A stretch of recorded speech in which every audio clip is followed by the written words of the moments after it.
My sister announced she's pregnant with my husband's child, and I just stared at them across the table, then quietly placed the $50 bills, stood up, and left without a word. When my sister said she was pregnant, I smiled, until she added, and the father is David. For a few seconds, I didn't even process what she meant. The restaurant noise faded into a dull hum. My fork slipped from my hand, landing on the tablecloth with a soft clink. She was holding my husband's hand across the table, her nails painted the same crimson shade I always wore. "Marina, say something," David said, voice trembling slightly. I couldn't. Not because I was shocked, though I was, but because something inside me had gone completely still. I just watched them, my sister glowing, my husband avoiding my eyes, both waiting for my reaction like spectators at a play. "How long?" I asked finally. 3 months, she replied, touching her still flat stomach. "It happened after your birthday." My birthday. The same night David brought home flowers from work, late and distracted. I had even thanked him for being so thoughtful. That night, I was celebrating with takeout and champagne while they were already lying together. I placed 2 $50 bills on the table, stood up, and said, "Enjoy dinner." Then I left. Outside, the Texas air was heavy and warm. I could smell rosemary from the restaurant's garden, hear laughter from people who weren't living my nightmare. I walked to my car without crying. The silence inside was louder than any scream. When I got home, everything was in its place, the bed made, his jacket on the chair, his mug by the sink. I sat down on the couch, staring at the blank TV screen. At 2:04 a.m., a message lit up my phone. "I'm at B's place. We'll talk tomorrow." He called her B. As if she hadn't just ripped my life apart. I didn't reply.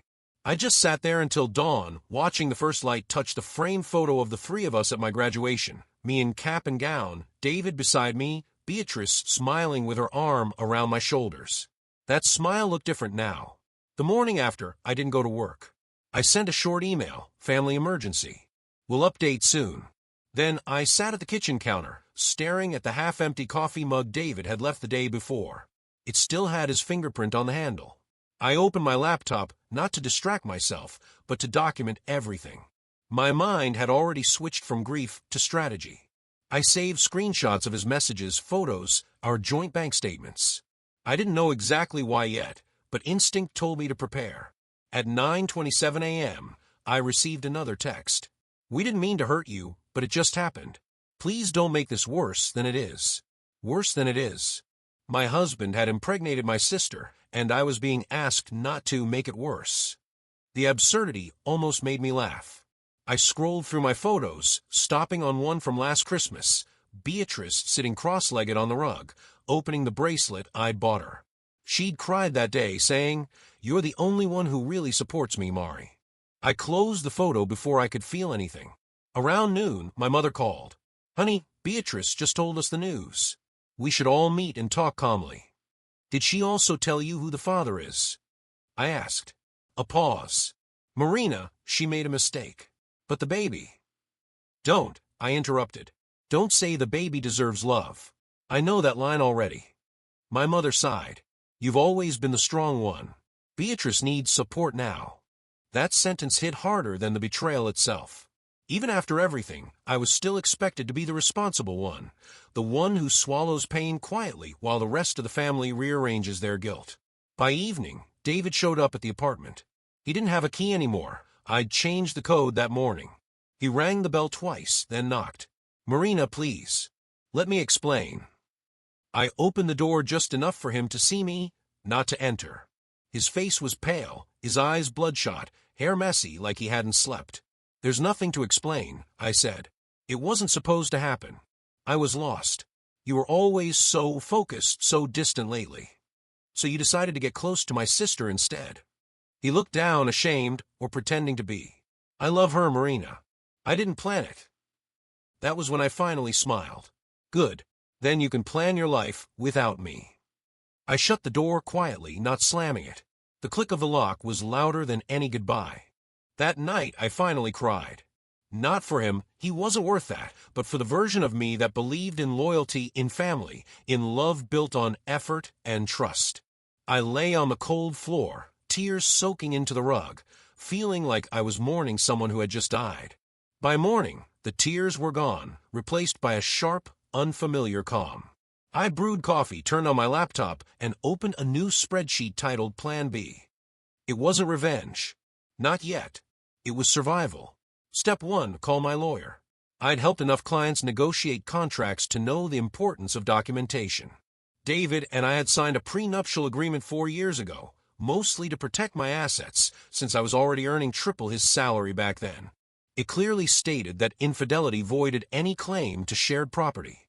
Step 2, secure finances. I logged into our joint account, transferred my portion of savings into a separate one, and canceled his supplementary card.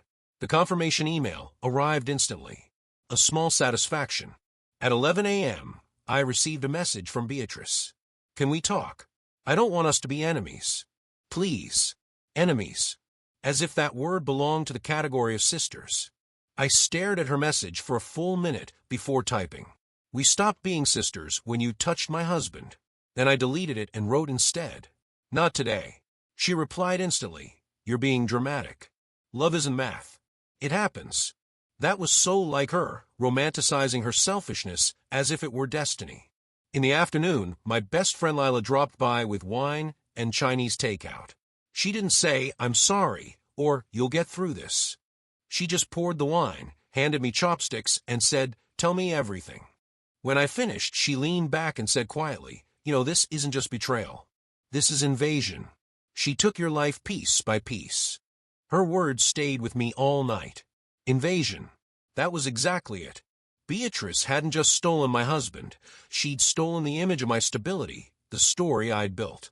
Later, as I folded laundry in the dim living room, I noticed something small in the pocket of David's jeans, a folded paper receipt. Terzo Restaurant. 2 weeks ago. The date matched the day he told me he was working late. The bill, 1 dessert, 1 decaf espresso, and a single glass of Chianti. 2 people. On the back, written in his handwriting, she's nervous but happy. I stared at those words until they blurred. That's when I realized I couldn't just walk away quietly. Some betrayals require an ending that leaves a mark. The next morning, I woke up before sunrise with that same word echoing in my head. Invasion. Beatrice had invaded my marriage, my home, and even my sense of self. But she didn't know one thing. I never lose control. I got dressed, calm and deliberate, like I was preparing for a meeting. At 8 a.m., I called HR to confirm my promotion package. My title had officially changed to commercial director with a $20,000 annual bonus and stock options. Perfect timing. At 9:30, I called my lawyer, Ms. Daniels, the same woman who'd helped draft our prenup. Marina, she said, after listening silently for 2 minutes, this is straightforward. You have grounds for divorce under infidelity. We'll file quietly, no delays. File it, I said, and I want the papers delivered to both David and Beatrice. Her tone softened. To your sister. Yes, I replied. She's part of this contract now, whether she likes it or not. By noon, I'd packed David's clothes into 3 labeled boxes, office, casual, useless. I left them neatly by the door. No screaming, no burning photos, no cinematic breakdown. Just order. When the doorbell rang around 5 p.m., I knew it would be her.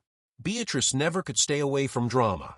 She stood there in a loose floral dress, her belly still flat, but her hand resting protectively over it, as if she were already starring in her own tragedy. Marina, please, she began, voice trembling slightly. We can't let this destroy our family. I stepped aside just enough for her to see the boxes stacked behind me. You mean my family? You built yours on what's left of mine. She blinked fast, eyes wet. I didn't plan this. It just happened. You keep saying that, I said evenly. Like gravity pushed you into his bed. For a moment, she dropped the act. No tears, no trembling. Her voice turned cold. You've always had everything, Mari. The career, the apartment, the attention. You think I didn't notice? There it was. The truth naked and ugly. I earned everything I have, I replied. You stole what you couldn't build. Her mouth opened to respond, but I handed her an envelope. Inside were copies of the divorce petition and a DNA testing request, standard legal procedure, though she didn't know that. What's this? She asked, her voice small again. Just paperwork, I said, for when the baby arrives. Her eyes widened. You wouldn't. Wouldn't what? I interrupted. Protect myself. She turned pale. Then, without another word, she left. As the door closed, I exhaled slowly, feeling the calm return. My hands were steady, my mind clear. For the first time in days, I realized something strange. I wasn't broken. I was awake. 2 days later, David came by to collect his things. He looked tired, older somehow, as if the excitement of his new life had already worn thin. I didn't help him pack. I just watched from the kitchen as he silently folded shirts and stuffed them into a duffel bag. "Marina," he said after a while, "I never wanted to hurt you. I just felt invisible." Invisible, I repeated quietly. "You lived in an apartment you didn't pay for, ate food I bought, and drove a car registered in my name. Invisible must have been exhausting." He didn't answer. Instead, he picked up a framed photo from our wedding. The two of us smiling under a canopy of white lights, me holding his hand, him promising forever. He stared at it for a moment, then placed it face down on the counter. "I thought you'd scream," he said. "You always held things in too much." I poured myself coffee. "I'm not giving you that satisfaction." He sighed. "I know you filed already. Beatrice told me." "Good," I said. "Saves me the trouble of pretending." He hesitated at the door. "She's scared, you know. About the test." I met his eyes. Then she should be. After he left, I opened my laptop and checked the tracking update from Ms. Daniels. Both envelopes had been delivered, one to David's temporary address, another to Beatrice's apartment. The legal machinery was moving, clean, and efficient, just how I liked it. That evening, I got an email from Beatrice. No greeting, no punctuation, just, "You're cruel. He doesn't even love you anymore. Stop trying to punish us." I stared at her message for a full minute before typing my reply. "I'm not punishing you. I'm reminding you actions have receipts." Then I attached a photo, the one from my promotion dinner, the same night they confessed. They were holding hands under the table, thinking I hadn't noticed. I had. The mirror on the restaurant wall had caught it perfectly in the reflection behind them. An hour later, she called. I didn't pick up. Instead, I opened a bottle of wine and went out to the balcony. The Austin skyline glowed faintly pink as the sun dipped behind the towers. Below, traffic murmured like a distant sea. For the first time since it all began, I allowed myself to imagine the future, not the broken one they'd left me with, but the version I could still build. One without apology, one entirely mine. The next morning, my boss called to congratulate me again on the promotion. "You've got the toughest portfolio now," he said. "Are you ready for it?" I looked around the half-empty apartment, boxes gone, silence complete, and smiled. I've never been more ready. A week passed. My days settled into a new rhythm. Work, gym, sleep, repeat. But beneath that calm surface, a quiet calculation was taking shape. I wasn't done yet. On Friday, HR sent the official company press release announcing my promotion. My name appeared on the corporate homepage beside my new title. Dozens of congratulations flooded my inbox. And there, right in the middle of them, was one from Beatrice's freelance email. "Congrats, sis. Guess hard work really pays off, winking face." The nerve of her. I read it twice, trying to decide if she was mocking me or just fishing for a reaction. Either way, she'd get one, but not the kind she expected. That evening, I met with Ms. Daniels again. "There's one more thing," I told her, sliding my phone across the table. On the screen, a bank transfer notification from my joint account, dated 3 months ago, $4,800 sent to B. Alvarez. "Your sister?" Ms. Daniels asked. "Yes. David said it was for some design project. Turns out it paid for a baby moon deposit in Cancun." She raised an eyebrow. "You want that money back?" "No," I said. "I want a record that it existed." She smiled faintly. "Smart." Saturday afternoon, I drove to our parents' house in San Antonio. My mother opened the door, her expression already weary. "Marina, please don't start." "I'm not starting," I interrupted. "I'm finishing." In the living room, Beatrice sat on the couch beside my father, holding a cup of tea, her legs crossed like she owned the place. My father stood quickly. "Marina, we all make mistakes. Let's not." "Dad," I said, calm but firm, "this isn't a family disagreement. It's a legal matter." Beatrice's eyes widened. You brought lawyers into this. You brought betrayal into it, I replied. She rolled her eyes. You're so dramatic. This isn't court. I reached into my purse and placed an envelope on the coffee table. Inside was a single sheet, a financial disclosure summary detailing the funds David had transferred to her. My father glanced at it, frowning. What is this? Proof, I said softly, that this wasn't love. It was convenience and manipulation. Beatrice's mask cracked for the first time. You think you're better than everyone, Marina, but you're not. You just have money. No, I said. I have self-control. You should try it sometime. I turned to leave, but paused at the doorway. One more thing. When the baby's born, don't call me to play aunt. Call me when you get the paternity test results. The silence that followed was thick enough to choke on. I walked out without looking back, the sound of my heels against the tile echoing like punctuation marks. In the car, I sat for a moment before starting the engine. My reflection in the rearview mirror looked composed, even serene. But my pulse told a different story, one of quiet fury, finally finding direction. 3 weeks later, the world had adjusted to my new reality. My name was on internal reports, clients requested me directly, and my calendar filled faster than I could breathe. Work became a kind of refuge, structured, predictable, a place where effort still meant reward. But one evening, as I left the office, my phone buzzed with a call from an unknown number. I almost ignored it, until a voice I hadn't heard in years said, Marina? It's Dr. Howard. I was Beatrice's OBGYN until last week. My grip on the phone tightened. Until last week. She switched clinics suddenly, he said carefully, but I thought you should know. She asked for a timeline adjustment on her prenatal record. I frowned. Meaning? She wanted her conception date moved back a month. I refused, of course, but raised questions. I can't say more without breaching confidentiality, but you might want to verify things legally. When the call ended, I sat in my car for several minutes, the dashboard lights blurring through the tears I hadn't expected. So it was possible the baby wasn't even David's. She'd built this whole narrative on sand and expected everyone to build around her. That night, I sent Ms. Daniels a short message, request court-ordered DNA test upon birth. Add suspected falsification of medical records. Her reply came fast, already in motion. The next morning, Beatrice showed up at my office. No appointment, no warning. My assistant looked panicked as she stepped in, visibly pregnant now, her expression a mix of defiance and desperation. You went too far, she hissed. Calling doctors? Lawyers? You're trying to ruin my life. I stood up, gesturing toward the door. You did that yourself, B. I'm just documenting the evidence. She slammed her hands on my desk. You can't live without control, can you?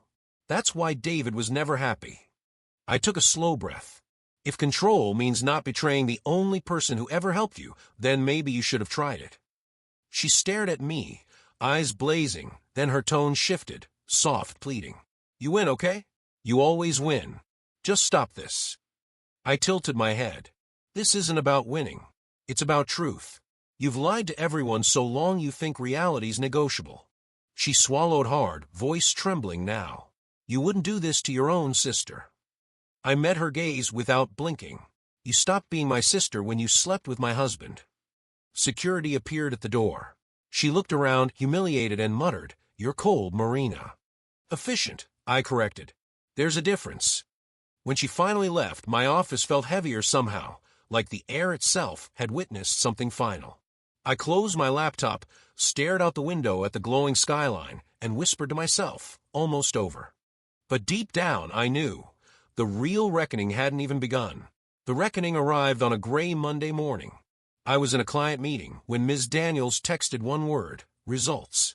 By the time I reached her office, she was waiting with a sealed folder, and that measured calm she wore like armor. It's official, she said, sliding the papers across the desk. The child isn't David's. For a moment, I couldn't move. I just stared at the line of text that changed everything. Paternity excluded with 99.9% certainty. I let out a quiet breath. I didn't realize I'd been holding. Who is it then? Unknown. But from what the clinic provided, conception dates don't even match her story. She was already pregnant when she told you. So it had all been a performance. The dinner, the tears, the grand confession, all a setup to legitimize her mistake. She'd used David to mask someone else's secret. "Do we notify them?" Ms. Daniels asked. "Not yet," I said, folding the report carefully. "Let's give her the chance to say it herself." That evening, I drove to my parents' house again. My mother opened the door, eyes tired but expectant. "Marina, she's inside. Please don't make a scene." "I won't," I promised. Beatrice sat at the dining table, holding a mug of tea, like it was an anchor. She looked smaller, thinner, her usual confidence dimmed. When she saw the envelope in my hand, her eyes flickered. "I guess you got what you wanted," she said bitterly. "Proof." I set the folder down. "No, B. Truth. You've been hiding behind excuses for years, but this is different." Tears welled in her eyes. "You don't understand." I panicked. I didn't know what to do. "He left me." I raised an eyebrow. "The real father?" She nodded, sobbing now. "He was married. Said he'd leave his wife, but then he blocked me. I didn't want to face it alone." I felt a wave of pity I didn't expect, cold but real. "So you decided to drag me into it. Make me the villain so you could play the victim." "I thought if I said it was David's, people would understand," she whispered. "They'd forgive me." I leaned closer. "You weren't looking for forgiveness, B. You were looking for a shield, and you used my marriage for it." For the first time in months, she didn't have an answer. I stood up, picking up the folder. "I'm not going to destroy you, Beatrice. I don't need to. You've already done that yourself." At the door, I paused. "But if you ever drag my name into your lies again, I won't protect you. Not from the press, not from the courts, not from anyone." When I left, my mother called after me, "Marina, wait." I turned just long enough to say, "Don't worry, Mom. I'm finally done." And I was. For the first time since that dinner, I felt free. Not angry, not wounded, just clean. The kind of clean that comes only after you've burned everything false to the ground. In the following weeks, silence replaced chaos. Beatrice stopped calling. My parents retreated into uneasy neutrality, pretending the scandal had never happened. David sent one final message. I heard about the test. "I'm sorry." I deleted it without opening. Closure didn't come like I imagined. It wasn't cinematic or loud. It arrived quietly, through small, ordinary moments that didn't ache anymore. Cooking breakfast without hesitation. Sleeping through the night without waking to check if I was alone. At work, my focus sharpened. Success didn't taste like revenge now. It tasted like freedom. I traveled to Dallas for a conference and delivered a keynote on leadership and integrity. When the audience applauded, I realized I wasn't performing strength anymore. I was strong. One afternoon, I stopped by a small bookstore near the office. As I was paying for a new planner, I saw Beatrice outside through the window, pale, slower, pushing a stroller. Alone. She didn't see me. Or maybe she did and pretended not to. I watched her for a moment, no anger left in me, just a dull understanding. Her punishment was living in the shadow of her own choices. Mine was over. That night, I returned home to find a small envelope under my door. No name on the front, but I recognized her handwriting instantly. For a second, I considered throwing it away unopened. But curiosity won. Inside was a single note. "You were right. About everything. I'm sorry. B." No excuses. No manipulation. Just that. I sat at the kitchen table, reading it again and again. It didn't erase what she'd done. But for the first time, I didn't want it to. I folded the note neatly and tucked it into the back of my planner. Not forgiveness, just record-keeping, the way I did with every important document. Later, I poured myself a glass of wine and stood by the window, watching the city lights shimmer over the river. My reflection looked different now, steadier, calmer. Everything that had once defined me, wife, sister, victim, was gone. What remained was something quieter but infinitely stronger, a woman who survived her own storm without becoming part of it. And that was enough. Months later, spring returned to Austin, the kind that makes everything look washed clean. My apartment had changed too. The walls were lighter, the furniture simpler. Every trace of David was gone, every reminder of Beatrice boxed away in a storage unit I never planned to visit. One Saturday morning, I found myself at the same Italian restaurant where everything had started. Terzo. It was a whim, or maybe something symbolic. The waiter didn't recognize me. I ordered a cappuccino, and the lemon risotto I'd never gotten a taste that night. Across the room, couples laughed over shared desserts. Business people toasted promotions. A young woman checked her phone nervously, waiting for someone who might never show up. Life, in all its quiet cruelty and beauty, just kept happening. When the check arrived, I noticed something small but strange. The same manager from that night, who'd watched me walk out in silence months ago, was standing by the bar. He caught my eye and nodded, as if to say, "I remember." I nodded back. No words, no explanations. Just two people who'd witnessed the same scene from opposite sides of time. Outside, the air smelled faintly of rain and espresso. I took a slow breath, feeling the city hum around me. Car engines, music from a nearby street, fragments of lives colliding and separating. My phone buzzed with a new message. It was from Lila. "Dinner tonight. You, me, and that promotion bonus you keep pretending doesn't exist?" I smiled, typing back, "Only if you let me pay this time." As I walked toward my car, I passed a jewelry store window. In the reflection, I saw myself, no longer the woman who'd been betrayed or the one who needed closure. Just me. Whole. I unlocked the car, set my purse on the passenger seat, and whispered, "I made it." The words weren't dramatic. They were simple, honest, like a statement of fact. Because somewhere between heartbreak and healing, I'd stopped needing revenge or justice or apologies. All I'd needed was peace, and I'd finally found it.